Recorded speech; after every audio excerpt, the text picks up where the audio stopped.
எனது அருமை கேப்டன் தொலைக்காட்சி நேயர்களே, இந்த நலம் தரும் நம் ஜாதகம் என்ற தலைப்பின் கீழ் உங்களை சந்திப்பதில் மிக்க மகிழ்ச்சி. ஒரு குறிப்பிட்ட நட்சத்திரத்தின் குறிப்பிட்ட பாதத்தில் பிறந்திருக்கக்கூடிய பிள்ளைகளுக்கெல்லாம் பெற்றோர்களாக இருக்கக்கூடிய நீங்கள் அளிக்க வேண்டிய உதவிகள் அல்லது அவர்களை புரிந்து கொண்டு வளர்க்கின்ற அந்த சூழலை அமைத்து கொடுக்கக்கூடிய காட்சிகள், இவைகளிலெல்லாம் பெற்றோர்களுடைய பங்கு பலன் என்ன என்று சொல்லக்கூடிய அநேக செய்திகளை இந்த நிகழ்ச்சியின் மூலமாக உங்கள் முன் பதிவு செய்து வருகிறேன். நேற்றைக்கு கூட திருவாதிரை நட்சத்திரத்தின் 3வது பாதத்தில் பிறந்த பிள்ளைகளை பற்றி பார்த்தது போது, இந்த வியாழ தசை என்று சொல்லக்கூடியது குறிப்பாக பாராட்டும்படியாக இருக்கும். அதுவும் சரியான வயதுகளில் ஒரு 7 வயதுகளில் துவங்கி ஒரு 16 வருடம் கிட்டத்தட்ட 23-24 வயதுகளுக்கு உட்பட்ட காலகட்டத்திலெல்லாம் இந்த வியாழ மகாதிசை இந்த குழந்தைகளுக்கு நடைபெற்று கொண்டிருக்கும். ஒருவேளை ஜாதகத்தில் அட்டமாதிபதி திசை என்று சொல்லக்கூடியது மட்டும் இல்லாமல் இருந்துருச்சுன்னா இந்த வியாழ திசை மிகப்பெரிய நன்மைகளை செய்யக்கூடியதாகவே இருக்கும்.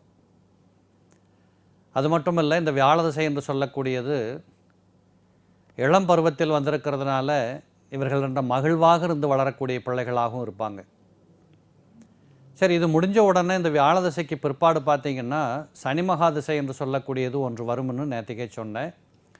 அப்போ அந்த 23 வயதுகளில் துவங்கி 19 வருடம் 42 வயதுகள் முடிகின்ற வரைக்கும் இந்த பிள்ளைகளுக்கெல்லாம் தொடர்ந்து கிட்டத்தட்ட அந்த சனி மகாதிசை என்று சொல்லக்கூடியது நடைபெற்று கொண்டிருக்கும். அப்போ இந்த சனி மகாதிசை என்று சொல்லக்கூடியது வருகிற போது தான் இவர்களுக்கு கல்யாணம் பண்ணக்கூடிய சூழல் உருவாகும், அந்த பருவ வயதுகள் வர ஆரம்பிக்கும். அப்போ அந்த சனி மகாதிசை என்று சொல்லக்கூடிய காலகட்டத்திலே திருமணம் செய்வது என்பது சுபட்சமாக இருக்குமா என்று சொல்லக்கூடிய சில கேள்விகளெல்லாம் பெற்றோர்களுக்கு உண்டு. ஆக சனி திசை என்று சொல்லக்கூடியது 19 வருஷம் இருந்தால் அதுக்காக கல்யாணம் பண்ணாமல் இருக்க முடியாது.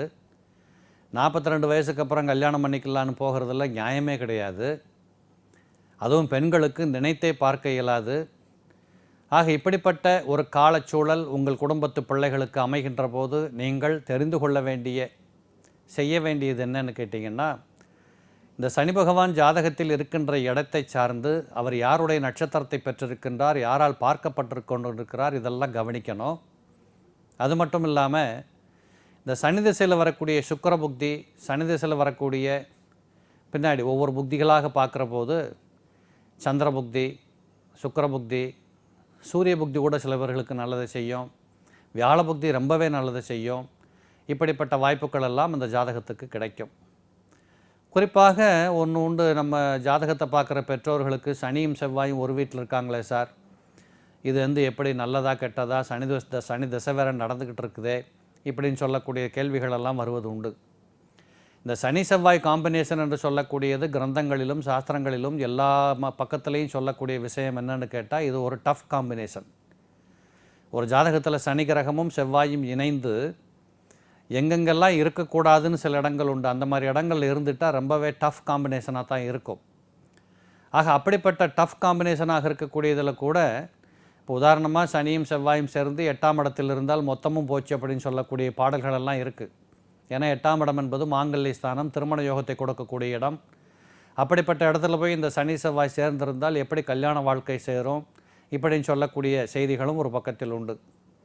இன்னும் சில பாடல்களில் சொல்லப்படுறது என்னன்னு கேட்டிங்கன்னா, இந்த சனியும் செவ்வாயும் சேர்ந்து 2, 11, 3, 6 போன்ற இடங்கள் இருந்துட்டால் மிகப்பெரிய நன்மைகளை செய்யக்கூடிய வாய்ப்புகளும் உண்டு.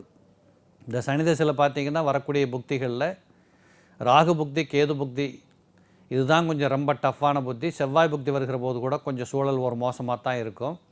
இவைகளெல்லாம் தெரிந்து கொண்டு உங்கள் அடிப்படை ஜாதகத்திலே இந்த சனி பகவான் எங்கு இருக்கிறார், எப்படிப்பட்ட கிரகங்களோடு இணைந்திருக்கிறார் என்று சொல்லக்கூடிய விவரங்களையும் தெரிந்து கொண்டு அதற்கு தகுந்தபடி பயம் கொள்ளாமல் நீங்கள் தக்க முடிவுகள் எடுக்கின்ற போது உறுதியாக இந்த சனி மகாதிசை உங்கள் வீட்டு பிள்ளைகளுக்கு நல்ல கல்யாணத்தை பண்ணி கொடுக்கும். அப்போ நீங்கள் தவிர்க்க வேண்டிய நட்சத்திரங்களாக இதில் ஒரு சிலதெல்லாம் உண்டு, இதை தவிர்த்துட்டால் ரொம்ப நல்லது. அப்போ இந்த திருவாதிரை 3வது பாதத்து பிள்ளைகளுக்கு திருமணம் செய்து வைக்கின்ற போது தவிர்க்கப்பட வேண்டிய நட்சத்திரங்களிலே திருவாதிரை, சுவாதி, சதயம், திருவோணம், ரோகிணி, அஸ்தம் என்று சொல்லக்கூடிய இந்த 6 நட்சத்திரத்தில் பிறந்திருக்கக்கூடிய ஒருவரை ஒருவர் திருமணம் செய்து கொள்ளாமல் தவிர்த்து விட்டால் இதில் பாதி துன்பங்களை நீங்கள் விலக்கிவிட்டதாக பொருள். மேலும் இப்படிப்பட்ட சனி மகாதிசை நடக்கின்ற போது ஏக திசை என்று சொல்லக்கூடியது வரக்கூடாது. ஒருவேளை அந்த ஒரு ஆம்பளை பிள்ளைக்கு உங்கள் வீட்டில் கல்யாணம் பண்ணுறீங்க, அந்த மருமகளாக வரக்கூடிய பெண்ணுக்கும் சனி மகாதசை இருப்பது என்பது நல்லதில்லை. சரி, ஒருவேளை உங்கள் பொண்ணுக்கு கல்யாணம் பண்ணுறீங்க, அந்த பையனுக்கு அந்த சனி மகாதசை இருக்காமல் இருக்கிறது ரொம்ப நல்லது. இப்படிப்பட்ட சூழல்களை எல்லாம் நீங்கள் கவனிக்க வேண்டியது கட்டாயம். ஒரு காலத்தில் பார்த்தீங்கன்னா ஒரு 20-30 ஆண்டுகள் 50 ஆண்டுகளுக்கு முன்னாடி, ஒரு 2 ஜெனரேஷனுக்கு முன்னாடி எல்லாம் பார்த்தீங்கன்னா கல்யாணம் என்று சொல்லக்கூடியது ஆணுக்கும் பெண்ணுக்கும் 10 வயது 15 வயதுகள் என்பதெல்லாம் ஒரு சாதாரணமாக இருந்து கல்யாணத்தை கட்டி கொண்டு வாழ்ந்த காலங்கள் எல்லாம் உண்டு. ஆனால் இன்றைக்கு பெண் பிள்ளைகள் ஆண் பிள்ளைகள் யாராயினும் அவர்களெல்லாம் ரொம்ப வயசு வித்தியாசத்தை விரும்புறதில்லை.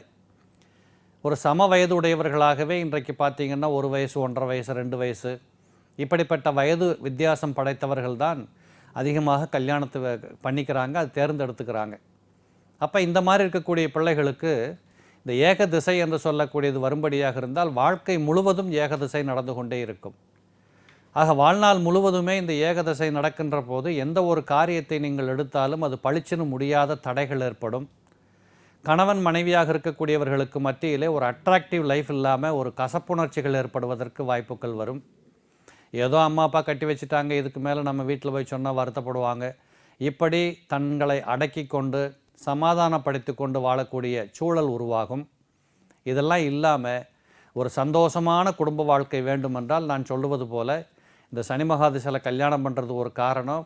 இதில் நீங்கள் இந்த கரெக்டாக பொருத்தங்களை பார்த்து எல்லா விதத்திலும் மிக சிறப்பாக இருக்கக்கூடிய ஒரு அமைப்பை நீங்கள் கிரியேட் பண்ணிக்கணும்.